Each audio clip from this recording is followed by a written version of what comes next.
Namo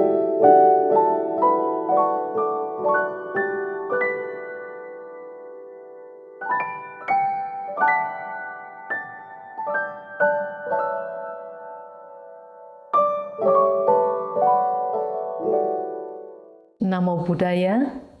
First of all, I would like to pay respect to Most Venerable Bante P. Siwali Mahatero and Most Venerable Bante Sumita Mahatero and all Sangha members. Thank you so much for your attention on Bhikkhuni Sangha, which is one of the 4 pillars of Buddha Sasana. To all participants, it is so good to have you all here. Once again, we have gathered this time to commemorate the important events which mean so much to us as Bhikkhunis.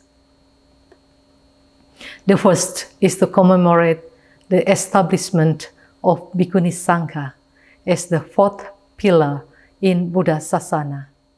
Thus, they came into being the completion of 4 pillars, namely Bhikkhu Sangha, Bhikkhuni Sangha, Upasika, and Upasaka.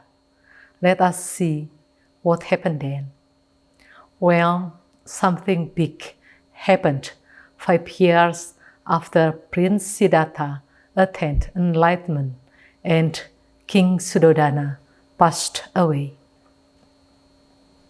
Mahapajapati Gotami, with a big group of Sakya women, entered the Dhamma path as bhikkhunis, of course, with the permission of the Buddha.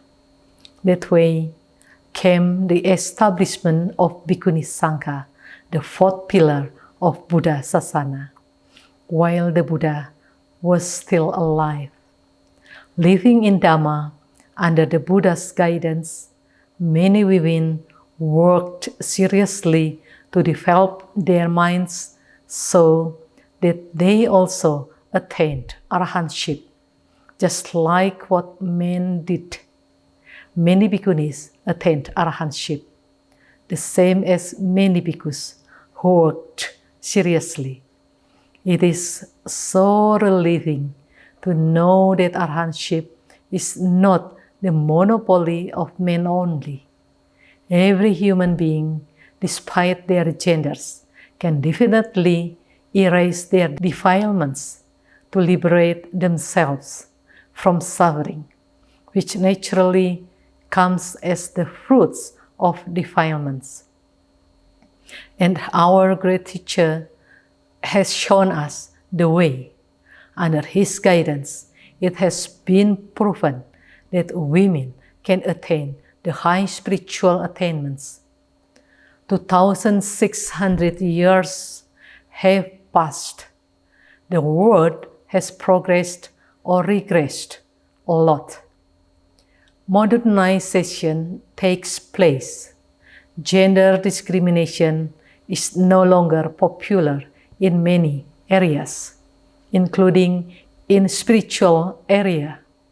Yes, it is very strange that in this modern era, some people or some groups of people, or rather some Buddhist groups of people, still have gender discrimination about spiritual attainment.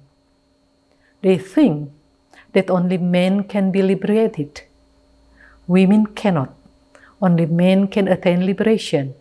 Women cannot. What a view!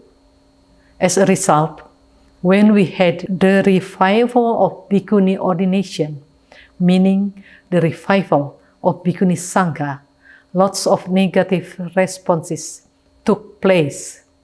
Instead of feeling happy that the 4 pillars of Buddhism are now complete, they feel shocked and directly make some moves to attack this 4th pillar, Bhikkhuni Sangha. It seems that they panic and are far from being happy. The Buddha was the one who established the Bhikkhuni Sangha, but these people who call themselves Buddhists, the followers of the Buddha, dare to oppose the revival of Bhikkhuni Sangha? Did they cheer and have a big party, feeling happy when Bhikkhuni Sangha disappeared? Because the Bhikkhunis at that time in very terrible positions, so they could not go on living as Bhikkhunis, I wonder. But Dhamma has power. Yes, it does.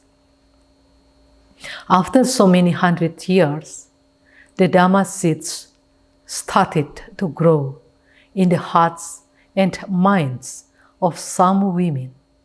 This Dhamma power was so strong that the women could not stop their struggles to continue what had been taught by the Buddha. Against all odds, once again, there was a strong movement of women who decided to become Bhikkhunis, living a Dhamma life as shown and taught by the Buddha. So much hardship and so many problems came to these women, sometimes almost unbearable, because the attacks came from the other Buddhist pillar or pillars.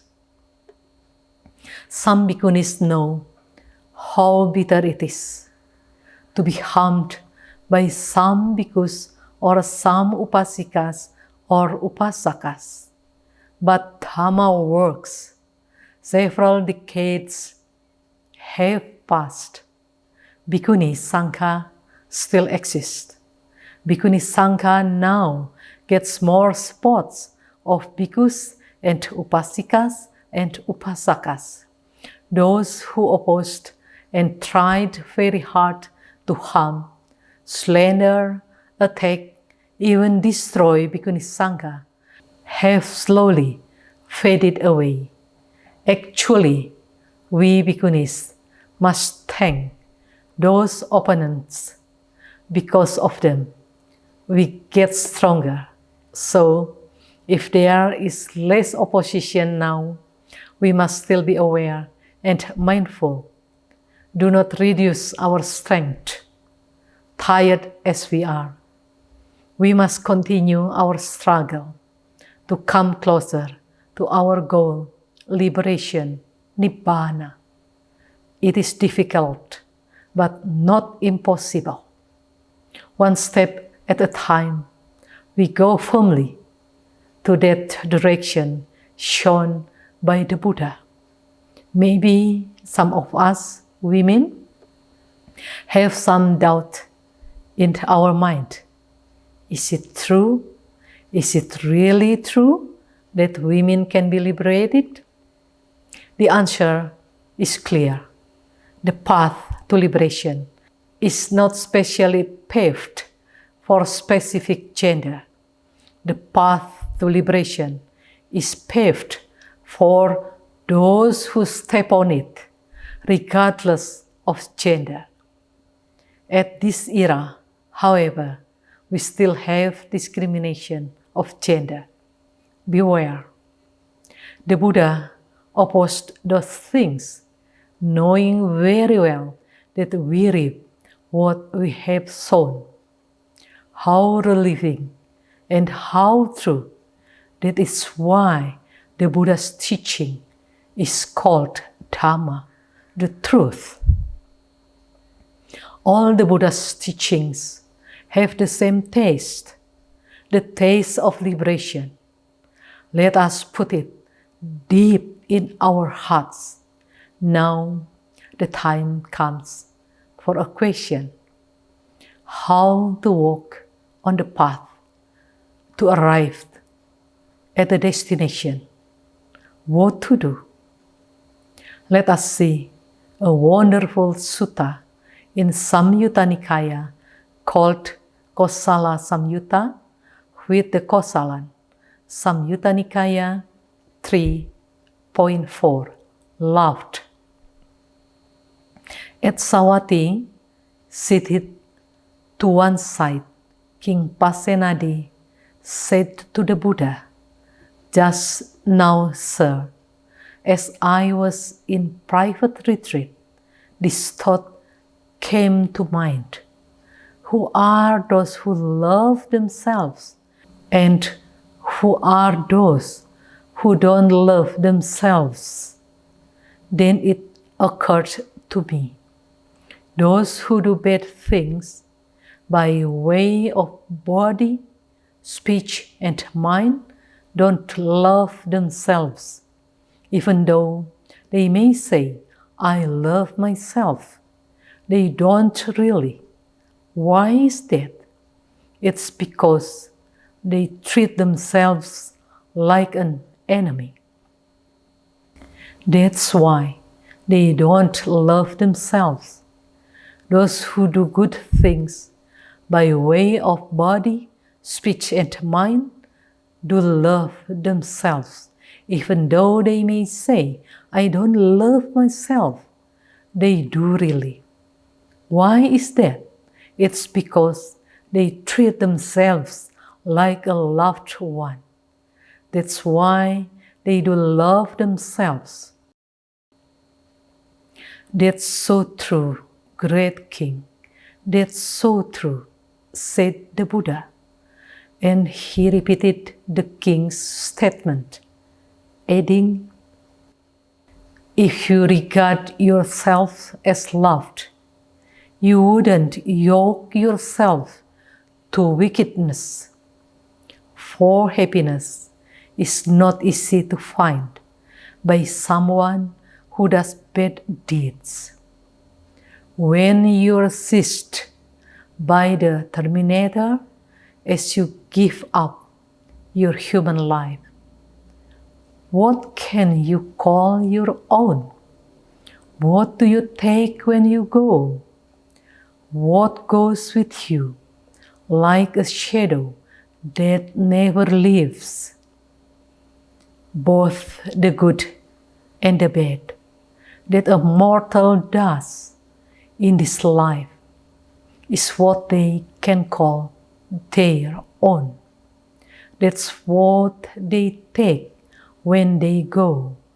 That's what goes with them, like a shadow that never leaves. That's why you should do good, investing in the future life.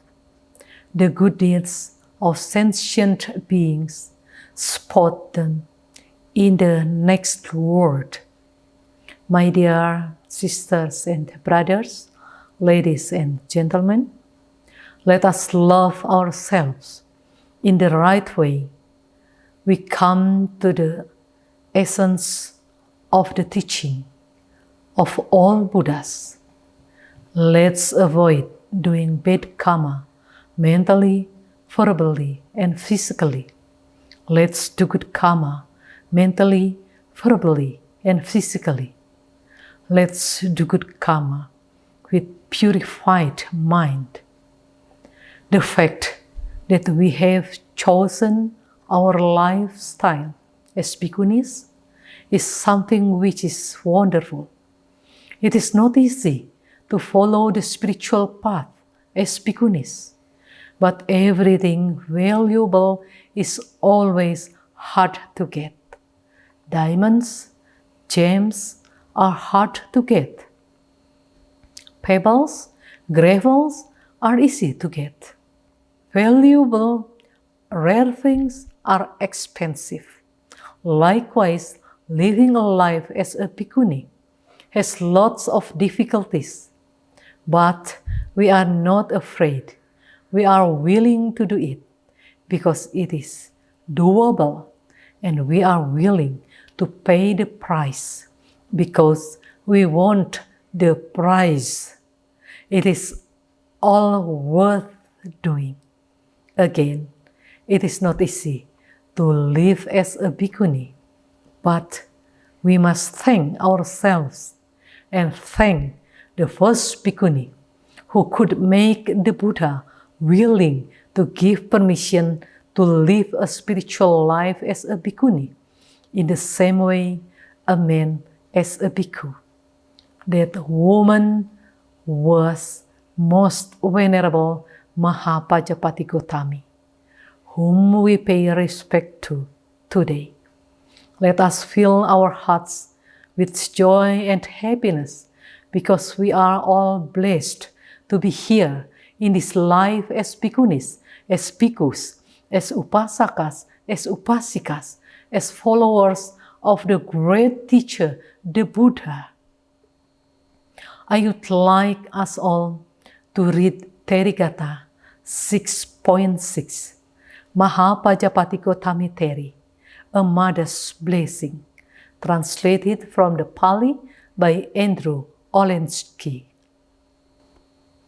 Buddha, hero, praise be to you, you foremost among all beings, you who have released me from pain, and so many other beings too. All suffering has been understood. The source of craving has withered. Cessation has been touched by me on the Noble Eightfold Path. I've been mother and son before, and father, brother, grandmother too, not understanding what was real. I flowed on without finding peace. But now I have seen the Blessed One. This is my last compounded form. The onflowing of birth has expired. There's no more rebecoming now. See the gathering of followers, putting forth the effort, self-controlled, always with strong resolution. This is how to honor the Buddhas.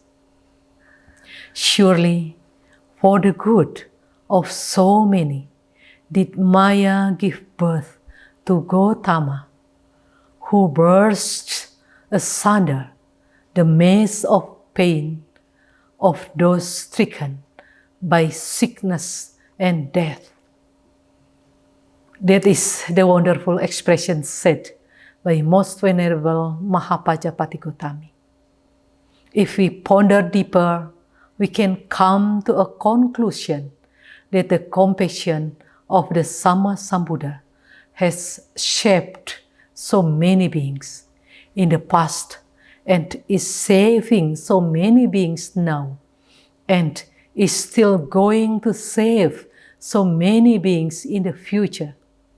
Thinking about it, aren't we all super lucky to have the Buddhas as our great teacher and great hero? Aren't we all super fortunate to have Buddha Dhamma to make us able to struggle for self-conquest and to bring us to liberation and perfect victory? It is indeed the highest blessing that we can come in contact with Buddha Dhamma, which can guide us to put down our burdens, to leave the sources of suffering, and to live in harmony with reality in this life and nature. That way, we can taste the fruits of calm, peace, wisdom, and happiness. Though still in a very small scale, yet we can and must move forward bit by bit, the best way we can, one step at a time, onward to the direction of liberation, to the cessation of dukkha. Through this commemoration today, let us pay homage to Most Venerable Mahapajapati Gautami Theri, who paved the way for a life path as bhikkhuni. Indeed, we must be grateful and thankful, because what we experience now is the result of those who struggled to establish Bhikkhuni Sangha. And we must be grateful and thankful to those who revived the existence of Bhikkhuni Sangha after it disappeared for so many centuries.